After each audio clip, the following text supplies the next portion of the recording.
Dores músculo-esqueléticas. Um nome complicado, né? Bom, tendinite, tendinose, fraturas por estresse, bom, afetam cerca de 90% da população, sabia disso? E levam 30% das faltas no trabalho, de acordo com o Centro de Dor e Neurocirurgia Funcional. Apesar dos números significativos, boa parte das pessoas não sabe como essas dores se manifestam, o que elas ocasionam, né? Formas de tratamento e prevenção. Para esclarecer dúvidas a respeito desse tipo de dor, vamos conversar agora com o neurocirurgião, Dr. Cláudio Fernandes Correia, ele que é coordenador deste centro. Boa tarde, doutor, é um prazer tê-lo aqui no Tarde Total. Boa tarde, o prazer é nosso. Doutor, o que é exatamente, então, dores músculo-esqueléticas? Então, como assim, o próprio nome que pode parecer um pouco complexo, mas ele induz o quê? Músculo, então, sistema muscular, né, que todo mundo tem, e esquelético, que está envolvido o esqueleto e aquilo que faz a ligação entre o esqueleto e os músculos. São tendões, são fáscias, ligamentos. E as dores que envolvem esse sistema, tanto muscular quanto o esqueleto do corpo humano, são muito comuns, né, muito prevalentes na população em geral, e são motivos frequentes de afastamento do trabalho, alteração do humor, mudança de comportamento em relação a familiares e mesmo com a sociedade, que são pessoas que deixam, às vezes, de passear, de relacionar-se, porque tem um sofrimento associado com o fenômeno doloroso. Agora, doutor, que sintomas que denunciam essas dores, hein? São dores, de maneira geral, em qualquer parte do esqueleto, mas predomina na região lombar. Essa região lombar é uma região conhecida da população, né? A gente costuma, entre nós médicos, chamar isso aí de uma região chamada cintura pélvica. Mas envolve a região lombar, a região dos glúteos, né? Envolve também os punhos, os cotovelos, os ombros, a articulação que vai entre a coxa e o quadril.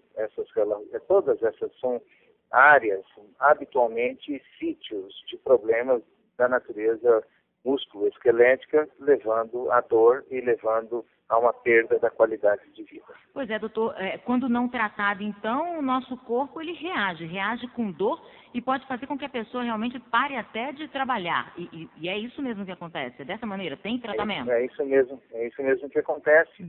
E às vezes tem causas assim bastante variáveis, mas o próprio trabalho, às vezes a pessoa trabalha numa mesa, num computador e tem uma altura inadequada, e portanto uma postura persistentemente inconveniente, que pode às vezes ser a causa desencadeante de um desses problemas, de uma dessas dores no sistema músculo-esquelético.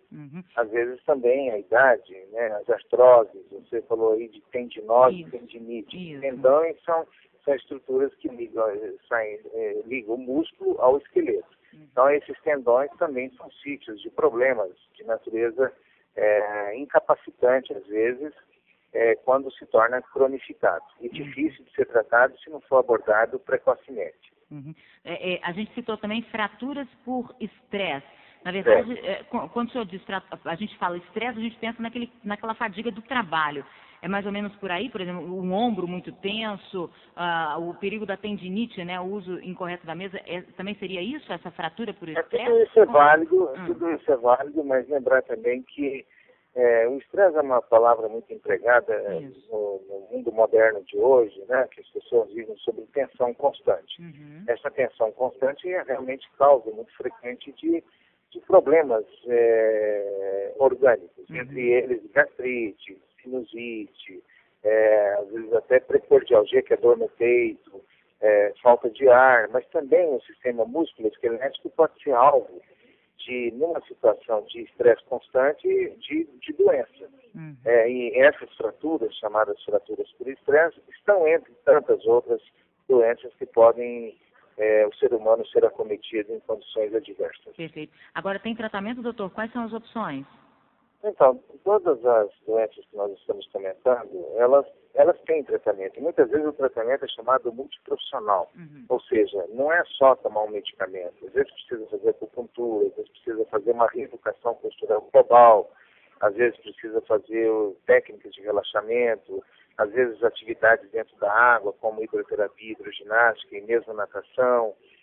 Então, às vezes é tratamento, acompanhamento com psiquiatra, com psicólogo, né? Então, há uma abordagem quase sempre multiprofissional e multidisciplinar.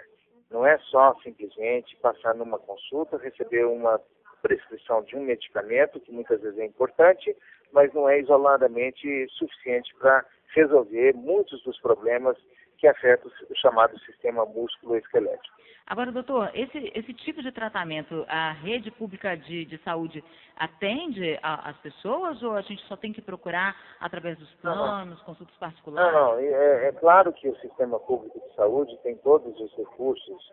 O grande problema é uma demanda muito reprimida de pacientes, porque você mesmo falou na apresentação que precedeu a minha fala, que 90% afeta aí uma porcentagem muito expressiva da população. Então, é claro que o sistema público não está preparado para receber todo esse contingente necessitado. Lá no 9 de julho, onde eu coordeno um setor de dor e neurocirurgia funcional, não atende a previdência privada, mas aqui em São Paulo, que é onde encontra-se o Hospital 9 de Julho, tem o Hospital das Clínicas, o Hospital São Paulo, Santa Casa de São Paulo, todos têm atendimento pelo SUS e todos são qualificados a atender esses pacientes também de forma multiprofissional e multidisciplinar. Perfeito. Agora, doutor, eu tenho aqui pergunta das nossas ouvintes aqui do Tarde Total. Uma das ouvintes pergunta o seguinte, a Antônia, aqui da Praia do Canto, qualquer dor no joelho pode ser isso? Ela está com o joelho muito inchado. Pode ser isso?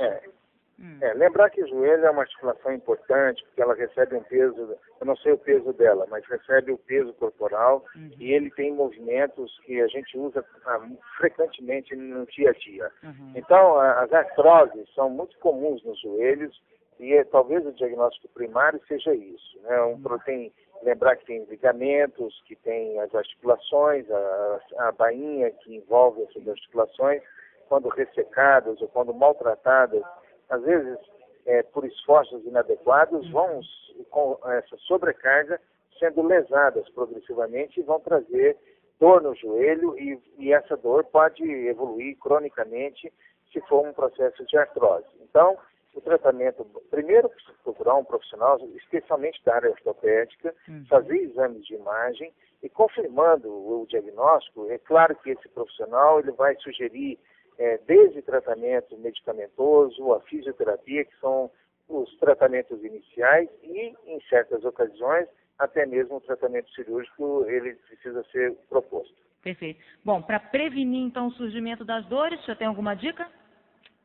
Bom, eu acho que não só essas, mas outras dores, o segredo fantástico da medicina é a profilaxia, ou seja, você fazer exames periódicos, entender alguns erros de postura que poderiam trazer doenças dessa natureza, corrigi-las em tempo correto e, se presente já, tratar de forma persistente, ou seja, aderir ao tratamento, porque quando você pede a um paciente que faça uma acupuntura, fisioterapia, acompanhamento com psicólogo, isso demanda muitas vezes um tempo muito grande e às vezes muitas pessoas têm dificuldade com esses tempos.